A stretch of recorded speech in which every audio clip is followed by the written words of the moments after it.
Okay, this is a continuation on cutting the gears for the pinion gears. I'm set up. You could see that I've already cut a few teeth on it already.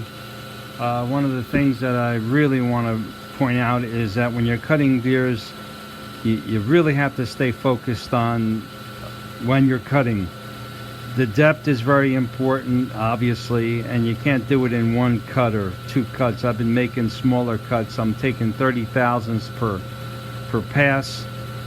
And then when I finally get to the required depth, then I rotate the rotary table the correct amount and start the process over again. One of the things that happens if you don't pay attention, what can happen, and I'll show you on this one, is I thought that this particular tooth right in here, that was the correct depth, and somehow I got sidetracked when I was counting the number of turns on the rotary table, and I didn't make the correct amount of turns, and you can see this tooth is narrow. And at first I thought my calculations were off, and so I rechecked them and I found out the calculations were correct. And then I come to the conclusion, obviously I wasn't counting the right amount of turns. I somehow got distracted. So I ended up doing another practice cut, and you can see here these teeth are fine. So then I realized obviously my calculations were correct, and it was just me for getting sidetracked. You really can't do that. That's really important. So this was a good blank, but it's no good anymore. I did have a spare, and I'm going to engage the drive, and you'll see the process. At first it's a bit noisy when it first enters the work, and then it gets kind of quiet. It quiets down.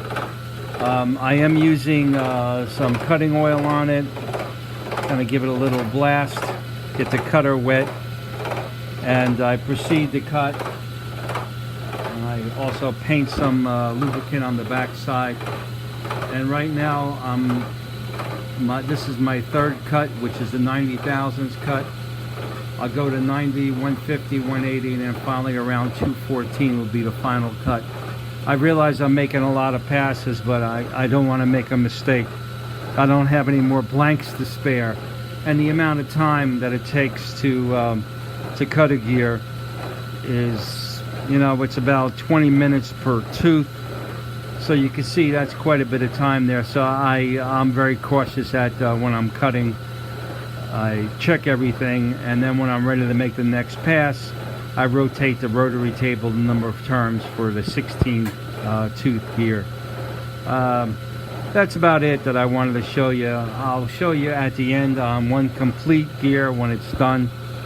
I did check the gears with the original gears. This is one of the original gears right here, which unfortunately are cast.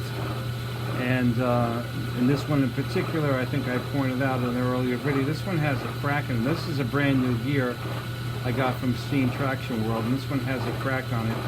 So this is really no good, and it's cast.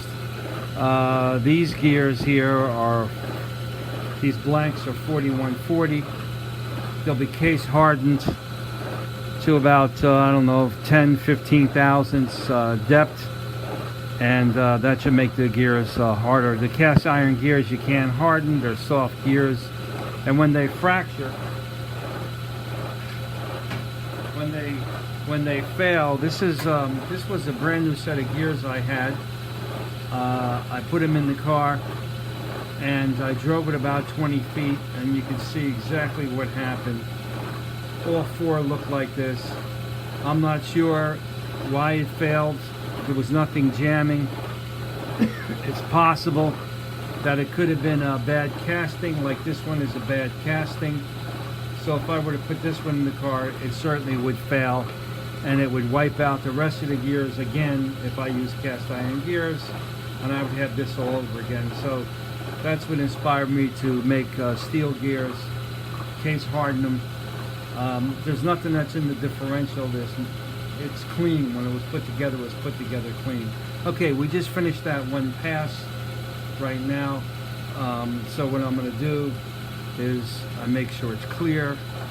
I back it up to start from the beginning, and I get certainly past the tooth, and then I'm going to engage at this point in time to 120 thousandths, which I'm dialing in right now. I'm going to bring it up closer just before it starts to tap. The blank, you'll hear it, and then I'll engage the drive, the auto feed. Okay, now I'm going to engage the auto feed, give it a quick blast of lubricating oil, and paint the backside, and that's it. And then we're going to cut another tooth. So this is 120 thousandths tooth. I have to do a few more passes, then I'll move on to the next tooth. So that's what we have so far. You'll see the completed gear probably a third of the way around from what I can see. So I'll be here a little while cutting gears, and I have 3 more to go.